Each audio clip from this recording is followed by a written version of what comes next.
good afternoon, and some of our participants, good morning, and to the other participants, good evening.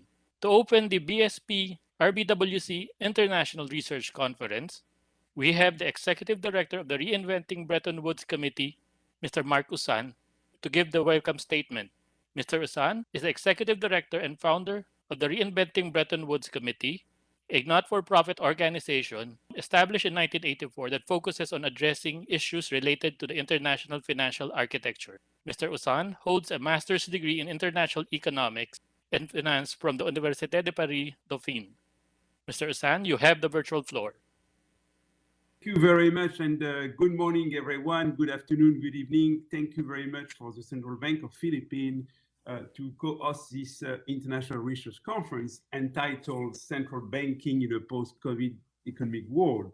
I will argue in the next 3 days that we're going to have an impressive group of speakers and participants to reflect on the trends that are going to affect not only central banks, but I would say central bankers. And this conference is coming at a time, I would say, the prelude of in the next 2 weeks, where the IMF and World Bank meeting will be taking place to discuss the future of the global economy. When we are going to discuss what challenge central banking will be facing in the next decade, we need to first look at the prospect of the global economy. And if I have to come up and to summarize and to reflect on one keyword, I would say that the global economy is going to face a major unevenness.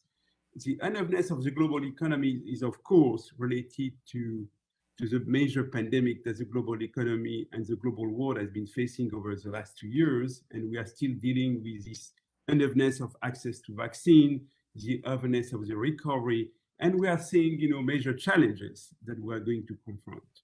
Number one, we are going to be in this situation where monetary policy framework in the advanced countries, in the US, but also in the Eurozone, have been facing some dramatic change. And at the same time, central banks in the emerging market were able to embark in a new set of policies like quantitative easing. In 2008, when we were reflecting on the crisis, in the global financial crisis, one of the main challenges that central banks were facing was about the jobless recovery.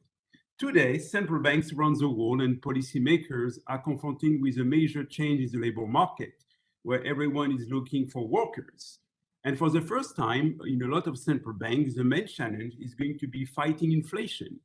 Is inflation a permanent or transitory trend in the advanced countries? Is this going to be part of the toolkit where central banks might need to come back to the main policy and main priority, which is about price stability? All the changes are on the way for central bank when we think about the nature of money. Major central banks around the world are dealing with major innovation in the payment system and trying to understand what central bank digital currency will be all about. When the global economy is going to shift to a zero net global economy, central bank will also need to face major financial stability risk. So this is a new area for them to be thinking about. Of course, all these discussions is going to be happening in the next 3 days.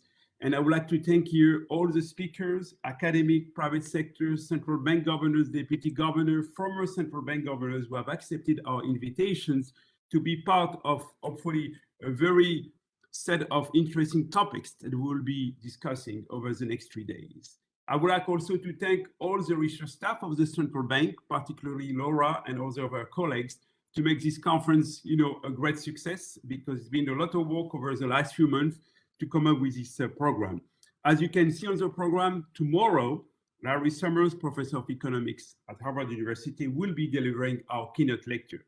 But before all of that, I would like to thank again the central bank, and I would like now to give the floor to our host, the governor of the Central Bank of the Philippines, Governor Benjamin Diokno. Governor, let me thank you again for your hospitality. I really hope that I will be able to come to Manila and to organize this conference again not only in a virtual format, but in a face-to-face. Governor, I will give you the floor, and thanks again for your support for this undertaking.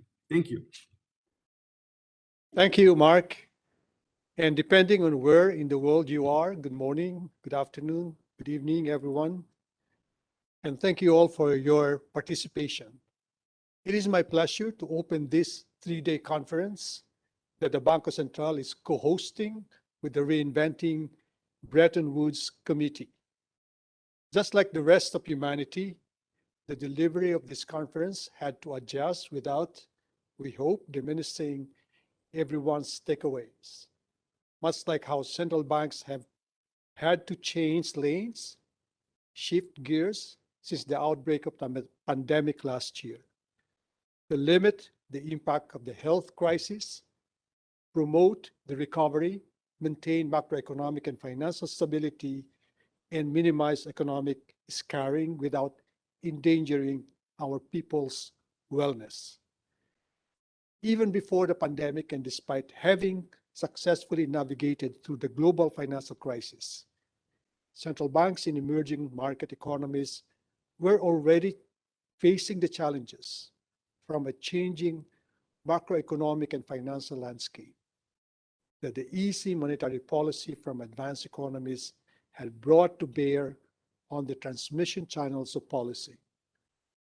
Emerging market economies have seen the increased roles of the global financial conditions and the risk-off dynamics of capital flows on the evolution of their domestic macroeconomic and financial stability. I will discuss two themes that I think central banks would focus on in the post-pandemic period. The first theme is managing the economy to head off economic scarring. Once the COVID-19 pandemic struck, central banks have to take swift and decisive actions, even without the benefit of full information, in order to maintain order in the financial markets and keep the economic ship on an even keel. Liquidity crisis management is different from solvency or recession risk management. Moving forward, central banks, especially those from emerging market economies, will have to explore better ways to prepare against possible economic scars arising from lockdowns and other mobility restrictions to protect lives, as well as other risks like climate change and rising income inequality. These issues require constant reassessment of the policy space available to central banks.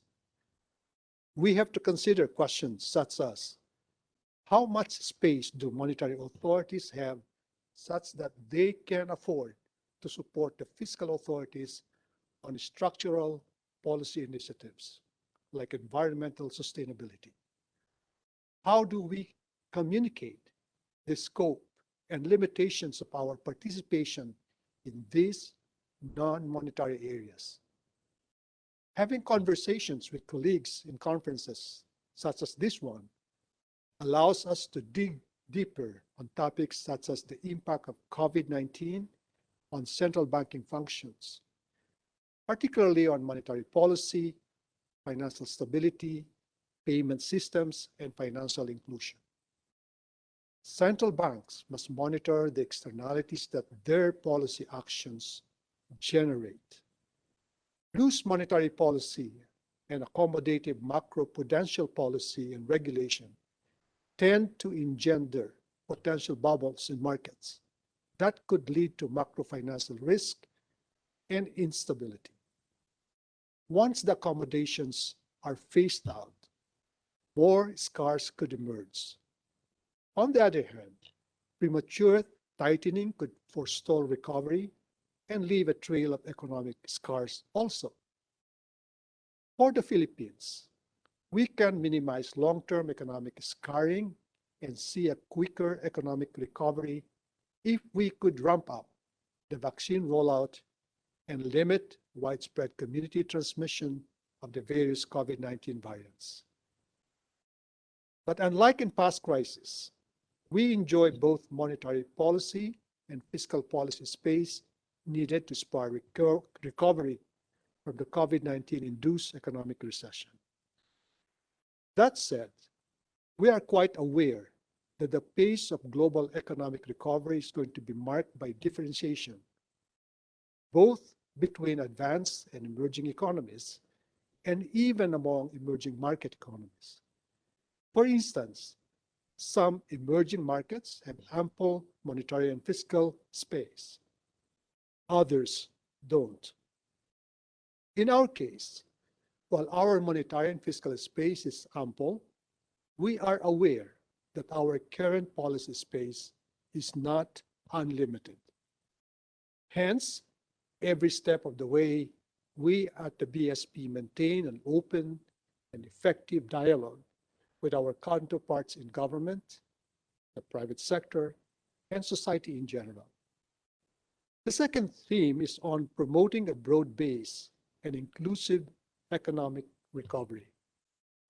As we learn to adapt to the new order, the inherent mandates of central banking must be viewed hand in hand with the distributional imprint of monetary policy. As such, questions on the evolving role of central banks have to be answered. Faced with the enormous economic fallout from the pandemic and the relatively swifter implementation of central bank policy actions compared to fiscal policies, there would be temptations to over-rely on central banks. The economic impact of the pandemic requires a closer look at the distributional effects of public policy actions. Central banks should have robust but realistic view of what they can do. They should not bite off more than they can chew, nor should they be distracted from their inherent mandates.